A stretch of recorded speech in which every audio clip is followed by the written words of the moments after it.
여러분이 지금 사는 것이 감격스럽고 돈 걱정 안 하고 쓰고 싶을 거 다 쓸 수 있을 만큼 욕심 따라 말고 사치스럽게 말고 필요한 것이 다 채워지고 여러분을 통해 사람들이 주께로 돌아오고 열매가 맺으며 남편도 내 말 안 듣고 부인도 내 말 안 듣고 애들도 내 말 안 듣는 그런 인생이 아니라 영향력 있는 인생, 형통함의 인생을 추구하기 원하시거든 오늘 말씀을 잘 들으시기 바랍니다.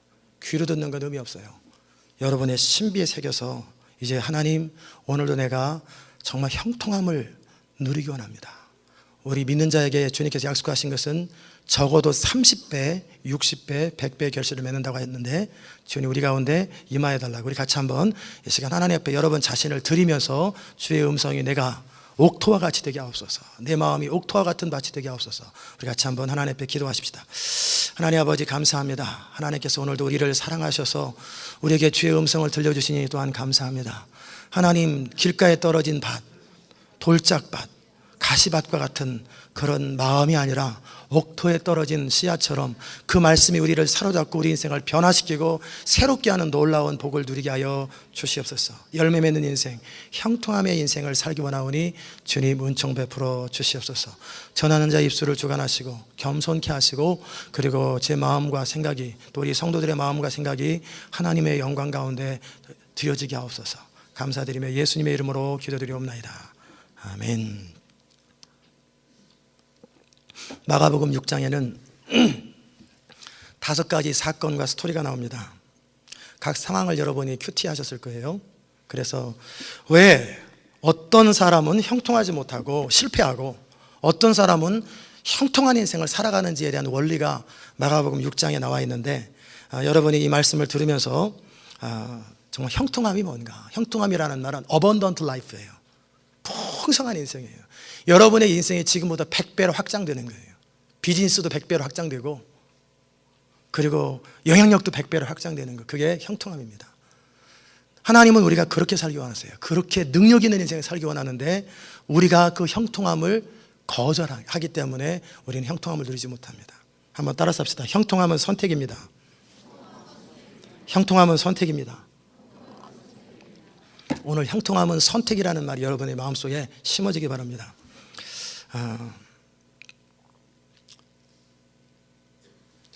우리의 삶 가운데 여러 가지 곤란함, 목자 없는 양같이 어디로 가야 될지 무엇을 해야 될지 모르는 것, 질병과 가난과 저주와 갈등과 싸움과 정말 내 몸에서 난 내 자식조차도 내 말을 듣지 않고 자기 마음대로 살아가고 무시당하는 것, 직장에서도 무시당하고 사회에서도 무시당하고, 그게 하나님의 사람으로서는 수치스러운 겁니다.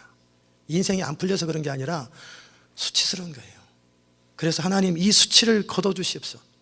예수님께서 목자 없는 양처럼 유리방황하며 답답해하는 사람들을 불쌍히 여기시면서 내가 이를 위해서 왔노라, 우리 주님 말씀하셨어요.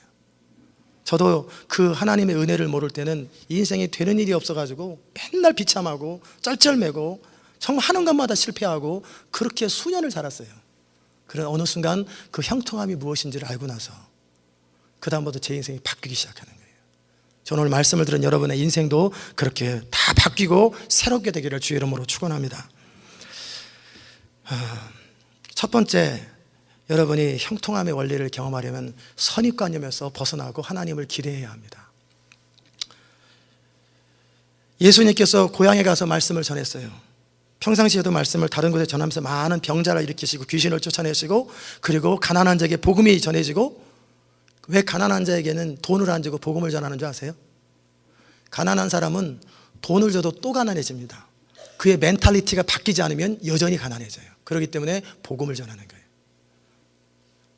복음을 전했는데 이제 고향을 또 사랑하잖아요. 그러니까 예수님이 잘하셨던 고향으로 가서 동일하게 은혜를 베풀기 원하는데 사람들이 거절하는 거예요. 그리고 뭐라고 생각하냐면 이거 쟤를 내가 아는데 어렸을 때 나랑 같이 놀았던 친구고, 지네 아버지를 내가 일시키는 목수인데, 지 동생들을 내가 뻔히 아는데 뭐 언제부터 저희가 선지자 됐고 메시아 됐다고 저렇게 말씀을 가르치고 회당에서 자기가 학교를 다녔나? 랍비 학교를 다녔나? 다니지도 않았는데 뭐야 저 사람?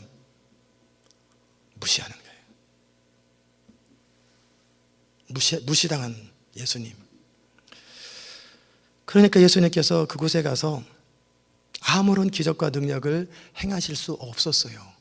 화가 나서 못하신 게 아니라, 안 하신 게 아니라 못하신 거예요. 이유는 하나님의 기적과 능력과 역사하심은 우리 믿음을 통해서 역사되는데, 믿음이 없으니까 아무리 파워가 강력하게 있어도 꽂지를 않으니까, 파워를 꽂지 않으니까 그냥 되는 거예요.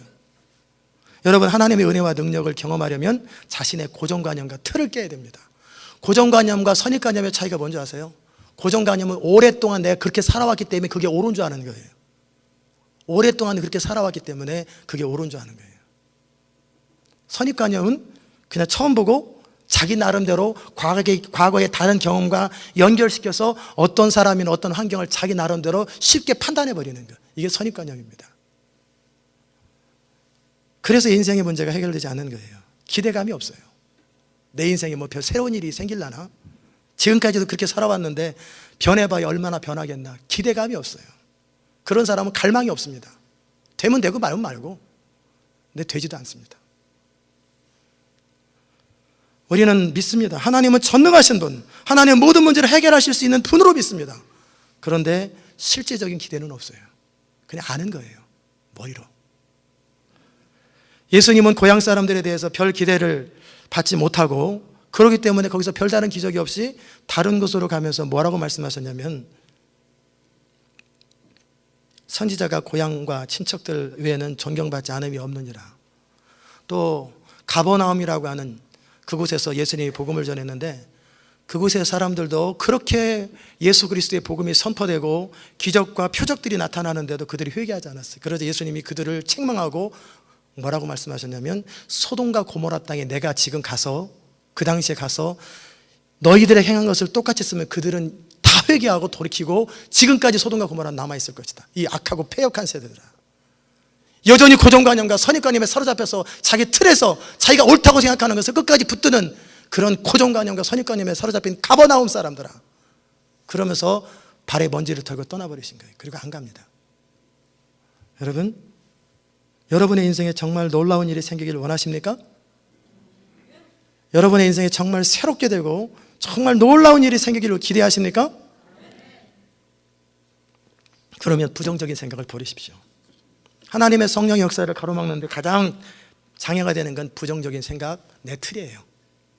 이번에 모닝스타 펠로십 처치라고 릭 조이너 그 목사님이 심무하시는 그 교회 갔는데, 첫 번째 찬양이 뭐냐면 아웃 오브 컨트롤이에요. 뭐가 아웃 오브 컨트롤, 처음에는 무슨 말인지 못 알아들었어요. 근데 가사를 가만히 보니까 내 나름대로 가지고 있는 룰, 체면, 틀들을 아웃 오브 컨트롤, 내가 컨트롤하지 않겠습니다. 더 이상 내 인생을 내가 컨트롤하지 않겠습니다. 내가 내 인생을 내가 컨트롤하지 아니하고 성령의 인도함을 따라 내 인생이 되어지기 원합니다.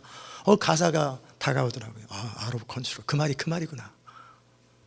여러분의 인생의 형통함을 경험하려면 여러분이 여러분의 인생을 핸들하고 여러분이 여러분의 인생을 다스리려고 하는 그 컨트롤에서 벗어나십시오.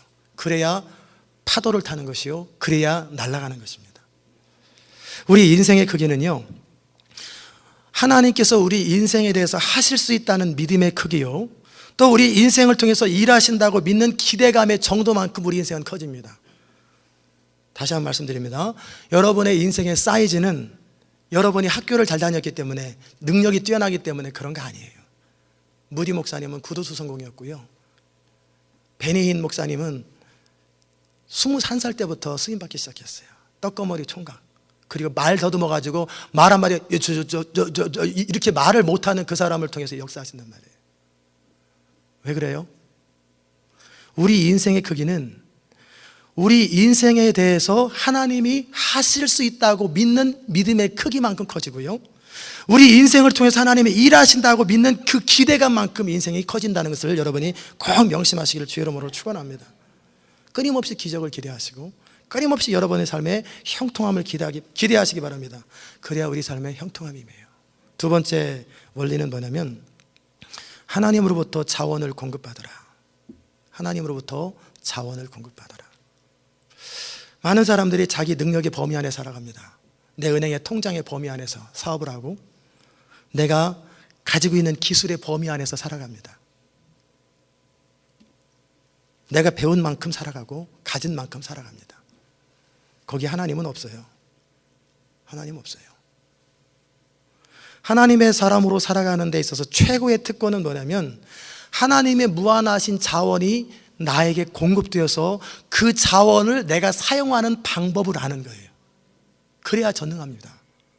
그래야 전능하신 하나님의 능력이 내 삶에 일어나는데 그 자원을 어떻게 내가 실제 사용할 수 있는지 그것을 내가 아는 거예요. 이를 위해서 예수님은 제자들을 훈련시킵니다. 예수님의 제자 훈련 방식은 아주 독특합니다.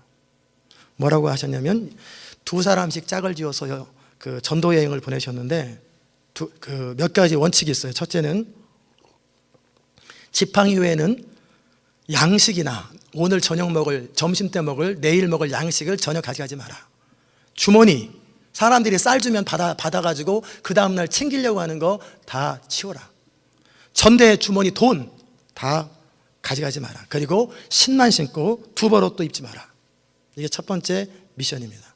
두 번째는 어디를 가든지 너희를 영접하면 그 집에 머물고 영접하지 않으면 떠나라. 그리고 너희가 말을 권하는데 듣지 않거든 그 집에 있지 말고 발에 먼지를 털어버리고 증거를 삼아라. 너는 버리운 자라는 거예요.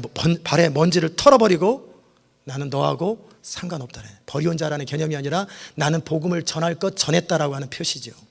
우리 교회 앞으로 교회가 좀 더 이제 사이즈가 커지고 그러면 신학교를 세울 생각입니다. 그럴 때 훈련은 일반 신학교와 같이 하지 않을 거예요. 적어도 우리 교회에서 목사 한 수를 주고 앞으로 그런 일이 있게 될 때 어떻게 할 거냐면 적어도 1년 정도는 선교지를 보내거나 아니면은 친척이나 그 어느 곳에서도 사례비 받지 아니하고 전도 여행을 보내는 거예요. 그래서 한번 서바이브 해봐라. 사람한테 빌지 않고 구걸하지 아니하고 알아서 한번 살아봐라. 복음을 전하면서 하나님이 어떻게 공급하시는지 그것을 체험해봐라. 그거 못하면은 자격 없다. 자격 없다라는 거예요. 정말 그런 사람이 세워지면 중국에 우리가 후원하는 임원준 선교사님 교회는 성경 100독을 읽어야 되고 1년 동안 그렇게 해야 목사 한 수를 줍니다. 그렇지 않으면 서포트를 안 해줘요. 그래야 진짜 능력이 나타나요. 그래야 하나님의 은혜와 능력들을 사용하는 법을 아는데 많은 사람이 신학교에서 배운 지식을 가지고 교리 지식, 성경 공부 지식과 사람들의 상식과 판단을 가지고 그 범위 안에서 살아가니 능력이 없는 거예요. 이 말씀 안에 담긴 놀라운 진리가 뭔지 아십니까? 하나님은 우리가 하나님 앞에 나아갈 때 실제적으로 도움을 받을 수 있다는 거예요. 하나님은 실제 하시는 하나님이라는 거예요. 그래서 예수님의 제자를 그렇게 훈련시킨 거예요. 왜냐하면 앞으로 교회를 이끌어가야 될 사람이 본인도 확신이 없는데 어떻게 사람을 이끌겠어요? 그들의 삶의 필요를 위해서 아무것도 가져가지 말고 단지 복음만 가지고 복음으로 말미암아 살아봐라. 내가 확실하게 네 가는 앞길을 여호와의 일에 하나님께서 책임지는 것을 보게 할 것이다. 여호와의 일을 이론으로 설명하지 말고 네가 직접 경험하고 확신을 가지고 선포하라는 거예요. 여호와의 일에 구걸하지 마라. 절대 복음 전하는 자들이 구걸하지 마라. 하소연하지 마라. 이건 섬기는 태도하고 다른 거예요.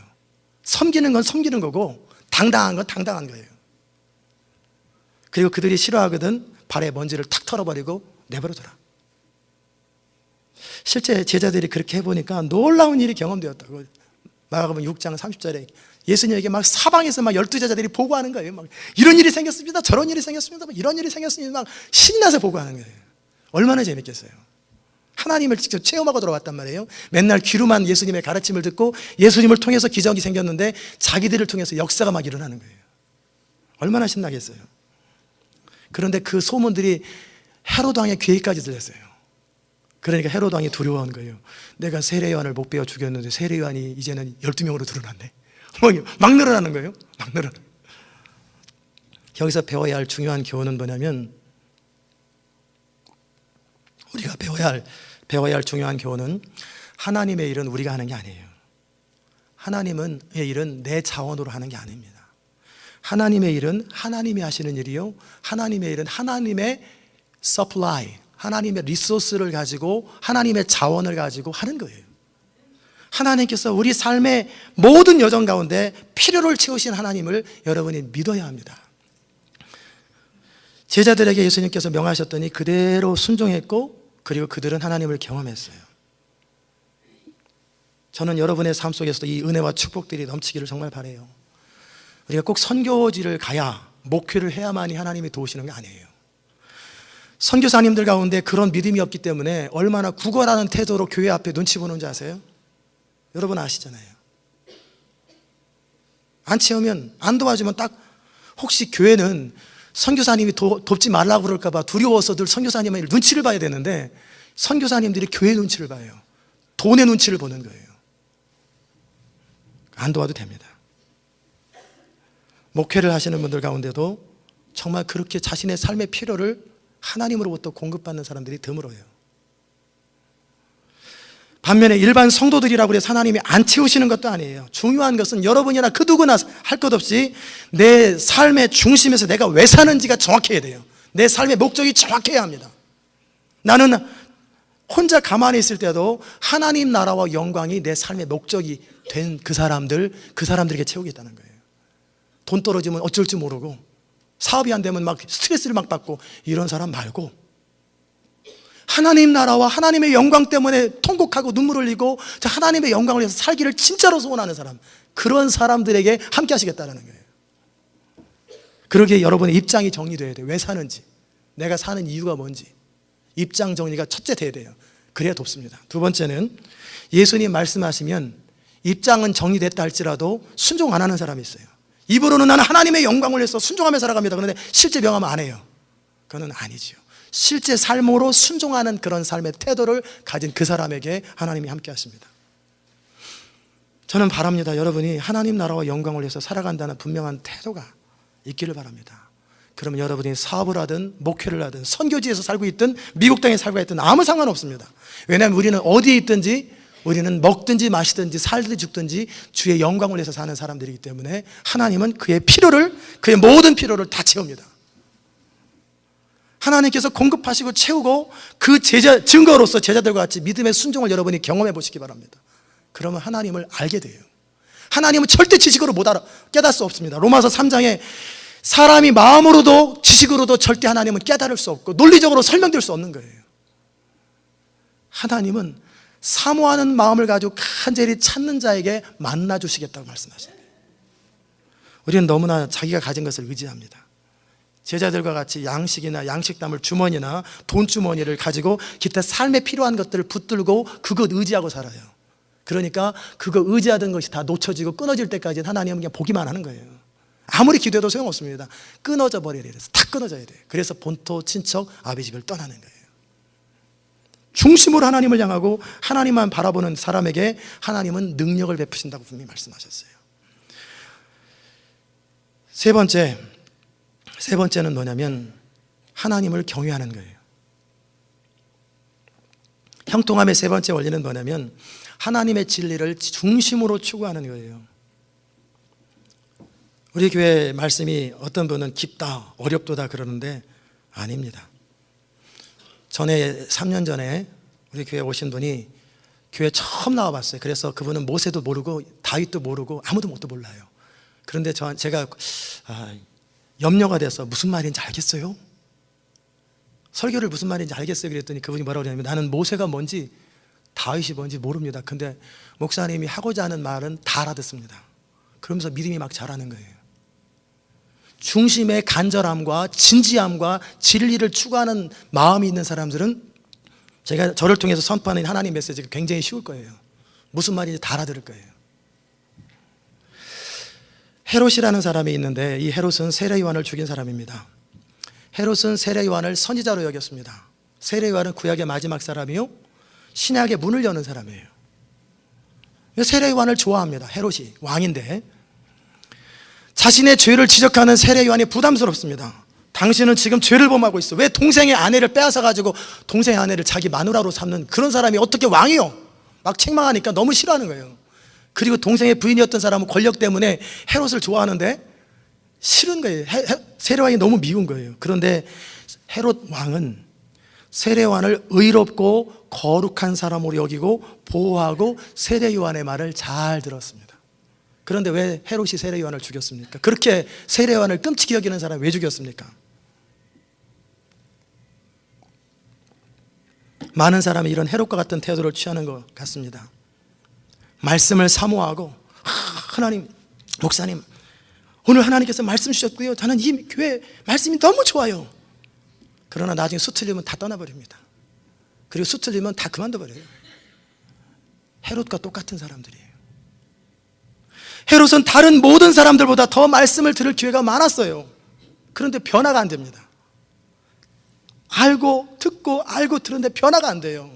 그리고 결국 멸망당합니다. 그 이유가 뭔지 아세요? 헤롯은 진리를 듣고 진리가 뭔지 알지만 진리에 자신의 삶을 걸지 않습니다. 여러분의 진리는, 하나님의 진리는 인생이 걸려야만이 알아듣는 거예요. 인생이 걸리지 않고 탁상공로로는 절대 진리를 깨닫지 못합니다. 진리는 인생이 걸려야 돼요. 그것이 그런가요? 삶으로 한번 순종해 봐야 돼요. 그러면 여러분은 하나님의 말씀이 진리인 걸 깨닫습니다. 믿습니까? 듣고 마음의 가책을 받는 것으로 헤롯은 끝났습니다. 지금도 많은 사람이 진리를 듣습니다. 그러나 변화는 안 됩니다. 그 이유는 진리가 능력으로 다가오려면, 삶의 변화를 주려면 인생이 올인해야 돼요. 걸려야 된단 말이에요. 헤롯은 진리를 중요하게 생각하고 들었습니다. 그런데 정말 헤롯이 더 중요하게 생각하는 건 따로 있었어요. 더 중요하게 생각하는 건 뭐냐면 사람들 앞에 자기 체면, 또 자기 자신의 허영심, 욕구들, 이게 더 중요했어요. 헤롯은 세례 요한의 책망을 듣고 기분은 나쁘고 마음은 상하지만, 그러나 그 말이 옳다고 자기 양심의 가책을 그나마 위로하는 그런 책망을 듣고 시원했어요.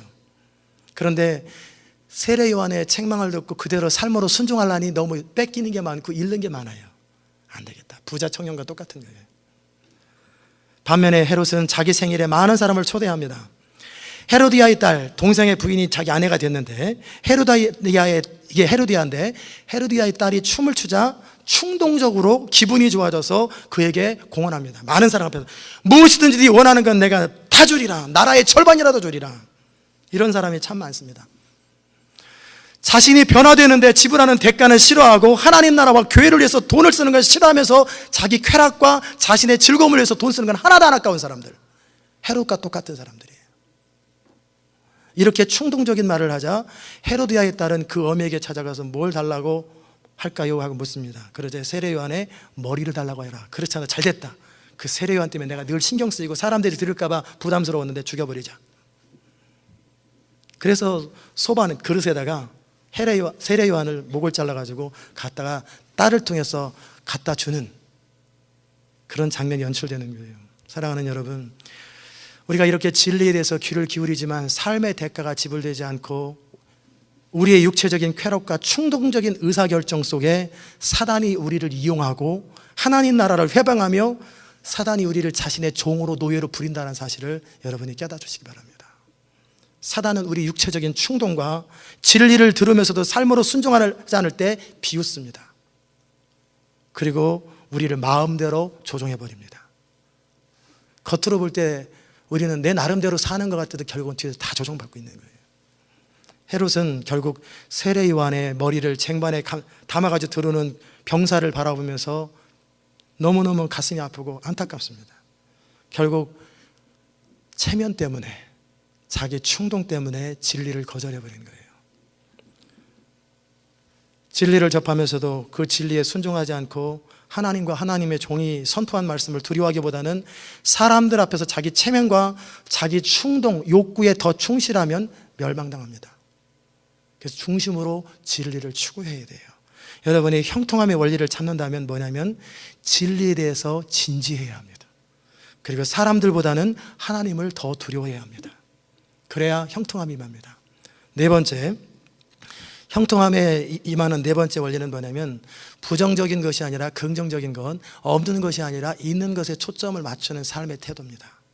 네 번째 사건은 오병이어 사건입니다. 많은 사람들이 예수님의 말씀을 듣고서 각지에서, 다른 박질에서 몰려왔어요. 굉장히 많은 사람들이, 적어도 어른들만 5천 명이니까 2만 명 가까이, 또 2, 3만 명의 사람들이 들판에 가득하게 보였습니다. 이 사람들은 점심도 굶고 저녁이 되는데도 밥을 안 먹고 계속 말씀을 사모하는 거예요. 왜냐하면 우리가 그 걸음품을 품고 온 게 하루인데, 이틀인데, 3일 동안 걸어왔는데 그냥 잠깐 말씀 듣고 갈 수 없어요. 막 간절히 사모하는 거예요. 예수님은 그들을 사랑하셨고 불쌍히 여기셨습니다. 예수님은 마리아처럼 그렇게 하나님 말씀을 사모하는 사람을 기뻐하십니다. 여러분, 저도 누구를 좋아하는지 아세요?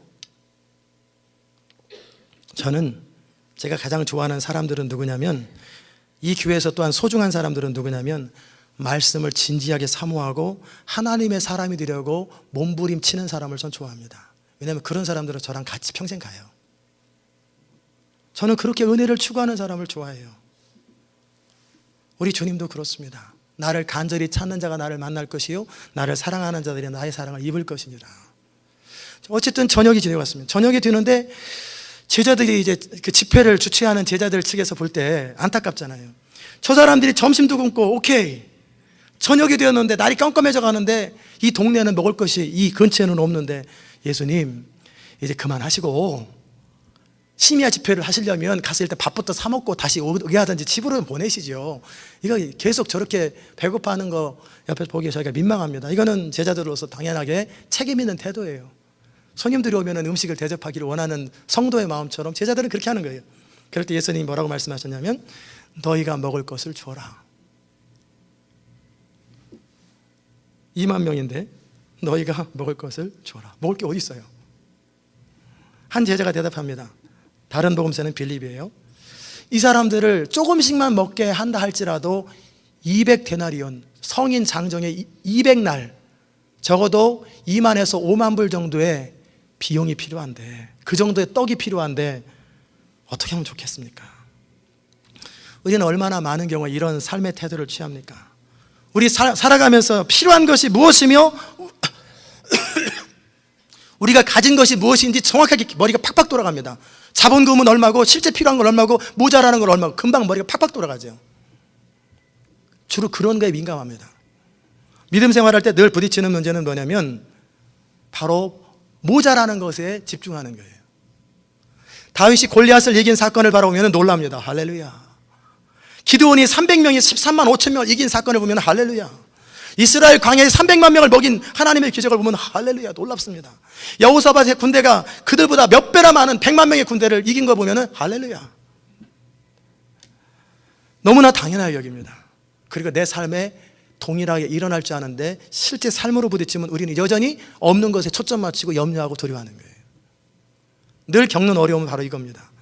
우리에게 다가온 문제에 비하여 우리가 가진 것이 너무 부족하다고 느끼기 때문에 걱정이고 망설이고 추진하지 못하고 갈등하는 그런 삶의 태도, 그게 형통함을 깨트리는 거예요. 무슨 말인지 아셨습니까? 그런데 제자들에게 예수님은 다시 말씀하십니다. 너희는 가서 떡 몇 개나 있는지 보라. 그러자 한번 쫙 돌고 나니까 보리떡 5개와 물고기 2마리를 가져오고 여기 있습니다. 다른 복음서에는 안드레가 가졌다 그랬어요. 여러분, 우리 교회 점심을 먹는데도 아이들이, 어른들이 적어도 300에서 400명의 그릇이 필요한데 물고기 2마리, 보리떡 5개 다 가지고 오늘 점심 목사님 여기 있습니다. 이거 가져오는 거 장난하냐? 그렇게 하니 이거 가지고 너 혼자 먹어라, 이거 갖고 뭐 하라는 말이냐? 그런데 가져오는 사람도 있어요. 이것이 얼마나 되겠습니까? 하나님의 교회를 위하여, 하나님 나라를 위해서 내가 가진 게 얼마나 되겠습니까? 라고 하는 부족함을 바라보는 거예요. 그러니까 능력이 없는 거예요. 형통함의 원리는 뭐냐면, 문제가 생기면 내가 부족한 것이 뭔지에 관심을 가기보다는 내가 가지고 있는 것이 무엇이며 내 안에 계신 분이 누구인지에 초점 맞추는 거예요. 우리는 결혼 생활을 해도 사랑하는 아내와 남편이 가진 좋은 점에 주의를 기울이기보다는 다 좋은데 이게 안 좋아 해가지고 그거 붙들고 평생 씨름하는 거예요. 그거 고쳐보려고. 그러니까 행복해야 될 결혼 생활이 날마다 지지고 볶고 싸우면서 평생을 갑니다. 안 변하는데 그 바꾸려고. 하나님도 시간이 걸리는데 그 사람 바꿔보려고. 전능하신 하나님도 택타임 하시는데 우리가 날마다 잔소리하고 지지고 볶는 거예요. 남편을 볶고 부인을 볶고 애들을 잡고 그냥 사람들을 잡는 거예요. 왜? 부족한 것을 늘 보는 것이 습관이 되기 때문에 그래요. 교회도 마찬가지입니다. 교회의 좋은 점과 강점에 주의를 기울이기보다는 다 좋은데 이거 부족한 거 이걸 가지고 맨날 이거 가지고 말하는 거예요. 어리석은 사람들이에요. 형통함이 없습니다. 이 부정적인 태도, 이것이 형통함을 가로막는 주범입니다. 광야의 이스라엘 백성들이 그들에게 늘 부족한 것에 초점 맞추고 날마다 원망했을 때 그들은 버림받았지요. 사랑하는 성도 여러분, 여러분이 진정 형통함을 경험하기 원하시면 이런 부정적인 삶의 태도를 청산하시고 긍정적인 태도로 바꾸시기를 주의 이름으로 축원합니다. 안 되면 의지로라도 내 생각을 쳐서 복종시켜 버리세요. 내 안에 부정적이고 시니컬하고 없는 것을 자꾸 떠오르고 그런 거 보이는 사람은 예수 이름으로 내 모든 생각을 쳐서 복종될지어다 하면서 계속 의지를 꺾어버리세요. 강제로 꺾어버리세요.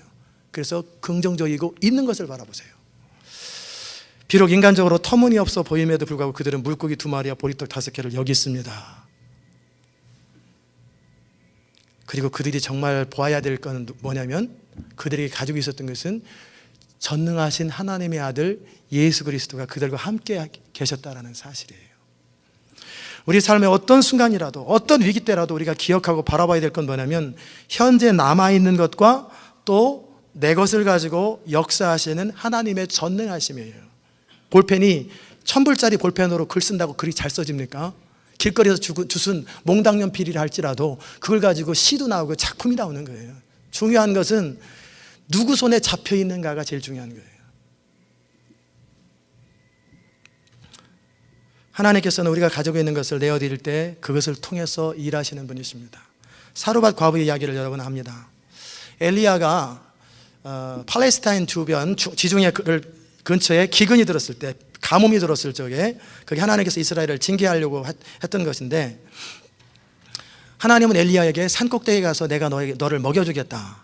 그래서 산꼭대기 갔습니다. 시냇물이 그나마 산속에 있으니까. 그래서 까마귀가 먹을 것을 어딘가 찾아와가지고 갖다 줬어요. 그래서 한동안 생명을 연장했는데 이제 시냇물이 사라져버리니까 떡을 깎아도 소용없을 때 하나님이 다음 미션을 줍니다. 시돈 땅 이방 나라에 가면 한 과부가 있는데 그 과부가 너를 먹여 살릴 것이다. 엘리야는 갑니다. 아마 부잣집 과부인가?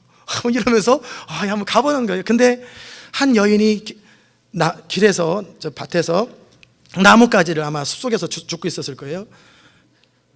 그리고 저 여인이다. 하나님이 말씀하신, 가서 물어봅니다. 뭐 하세요?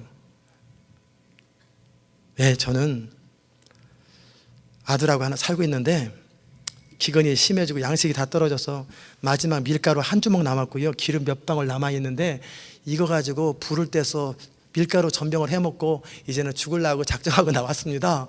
하나님, 아니 보내도 좀 넉넉한 사람한테 보내지 이 배룩이 간을 빼먹지 이제 이런 사람한테 저를 보내고 그 사람이 나 먹여 살려줄 것이라고.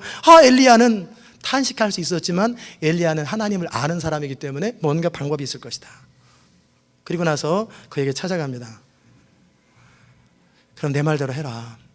먼저 그 떡을 가지고 니네들 먹지 말고 나부터 갖다 줘라. 나부터 갖다 줘라. 그러자 선지자요, 우리가 이거밖에 안 먹고 이제 아들하고 나하고 마지막 식사 최후의 만찬을 하고 죽음을 기다리려고 하는데 그걸 달라고 하십니까? 어떻게 하면 좋겠습니까? 그러는 거예요. 그러자 엘리야가 묻습니다. 대답합니다. 두려워하지 마라. 여호와의 말씀에 먼저 내게 갖고 오라고 그랬다. 그러면 네 기간이 끝날 때까지 너가 먹고 사는 일에 부족함이 없도록 하나님이 채운다고 그랬으니 그렇게 해라. 이때 사르밧 과부는 선택해야 합니다.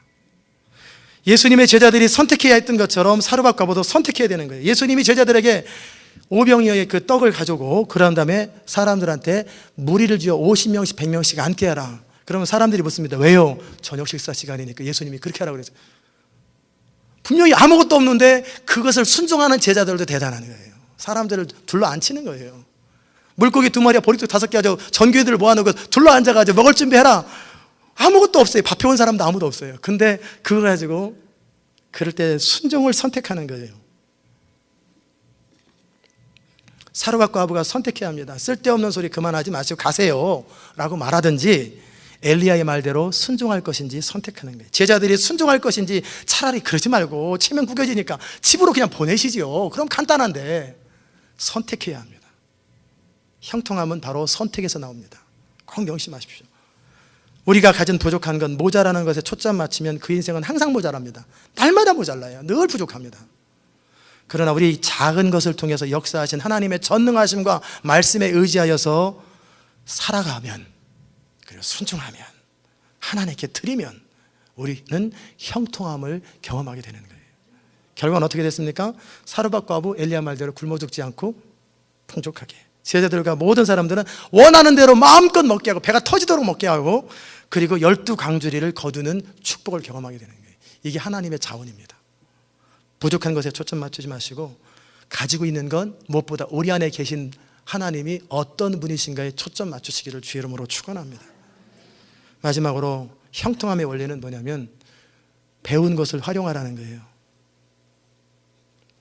듣기만 하여 자기를 속이는 자가 되지 말고 들었으면 그대로 살아보고 그리고 나서 그것을 기억하라는 거예요. 마지막 사건이 뭐냐면 제자들은 신이 났습니다. 막 사람들이 막 좋아하고 미러클 하니까 우리가 누군지 아냐? 저 예수님의 제자고 우리는 같이 한번 세계를 바꿀 사람들이야. 막 기고만장해서 막 그럴 때 빨리 모았습니다. 그러지 말고 빨리 딴 데로 가. 너네 허영심이 들어간다. 사단이 역사한다. 속으로 생각하시는지 모르겠지만 그리고 제자들을 빨리 모아가지고 배 타고 벳세다로 빨리 가라고 쫓아버렸어요.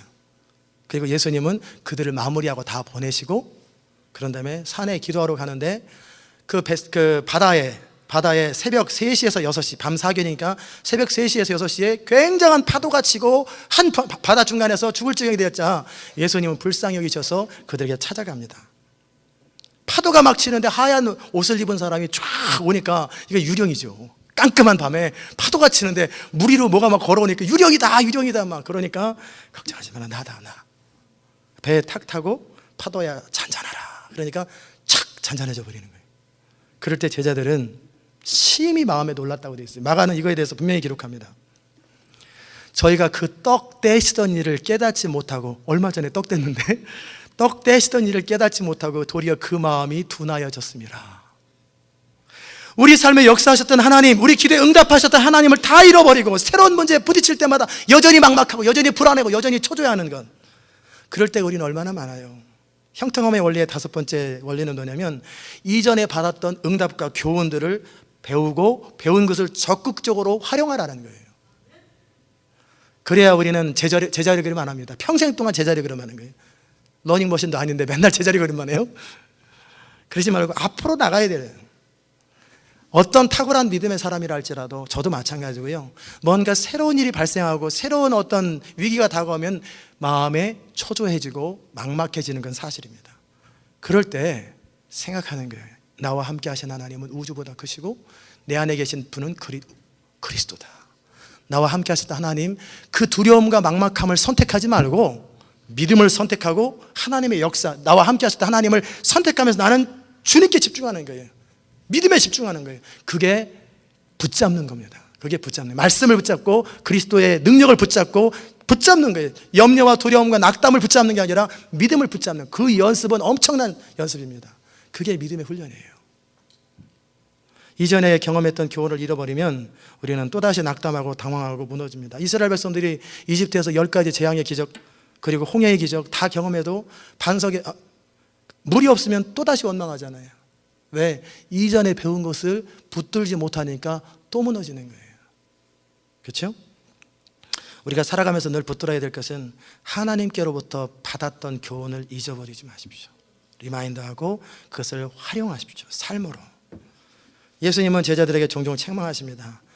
내가 언제까지 너희와 함께 있어야 하느냐. 이제 그만 무너지고 그만 잊어버리지 말고 그만 어린아이를 벗어서 좀 앞으로 좀 나가라. 내가 너네들한테 교회를 맡기고 승천해야 되는데 내가 평생 영원히 너네들과 함께 옆에 있어야 되느냐. 좀 커라. 맨날 배우지만 말고 이젠 다른 사람 양육하고 맨날 듣지만 말고 한번 살아봐라라는 거예요. 살아봐라. 그게 예수님의 부탁이에요. 영적 어린아이일 땐 하나님이 다 채우시고 돌봐주시지만 이제 장성한 자가 되어서 이제 하나님의 능력을 내가 사용하는 법을 배워야 될 거 아니에요. 그러려면 이전에 배운 교훈을 잊지 말고 그걸 삶으로 적용하는 법을 배우십시오. 여러분이 매 주마다 선포되는 말씀을 듣고 적용하지 않고 배우지 않으면 맨날 똑같은 말씀이에요. 고재동 목사님 맨날 믿음으로 살으라는 얘기밖에 안 해. 맨날 그 얘기잖아. 왜 그런 줄 아세요? 삶으로 적용하지 않고 귀로만 들으니까 맨날 그 얘기가 그 얘기인 거예요.